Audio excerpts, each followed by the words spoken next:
Mapoprotektahan nito ang loob ng ating tahanan. Simpleng sangkap ang kakailanganin. 5-7 pirasong dahon ng laurel.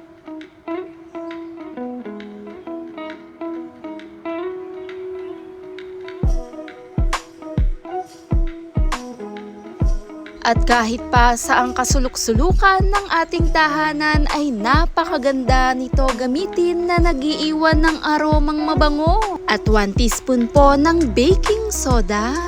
Ang siyang magbibigay deodorizer na rin. Dahil mas lumalabas ang aroma at amoy ng bay leaf kasama nitong baking soda natin, naglagay rin ako dito ng sliced lemon po.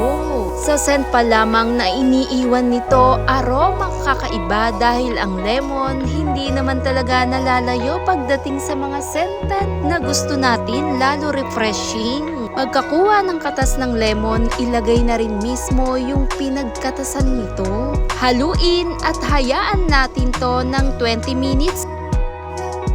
Pagkatapos ko nga itong ibabad, refreshing na yung amoy, lalo yung aromang dala na mas kumakapit, mas tumatagal. Napakaganda rin ito lalo sa loob ng bahay, all natural repellent. Kunin lang yung malatubig at yung katas nito. Pagkatapos, doon mismo sa ating ginamit, pwede mo ulit itong repilan. Sobrang nagbalance yung aroma dahil sa bay leaf at yung lemon, napakabango. At pwede mo itong i-spray sa may lababo, sa ilalim man yan, kahit ipis, pwede to. Kahit sa loob ng CR natin ay pwede rin ito. I-spray lamang natin din ito bandang bintana kahit pa sa may kurtina natin para hindi basta mapapasukan ng kahit anong lamok o insekto. Madalas kong gamit lalo na pagpagabi.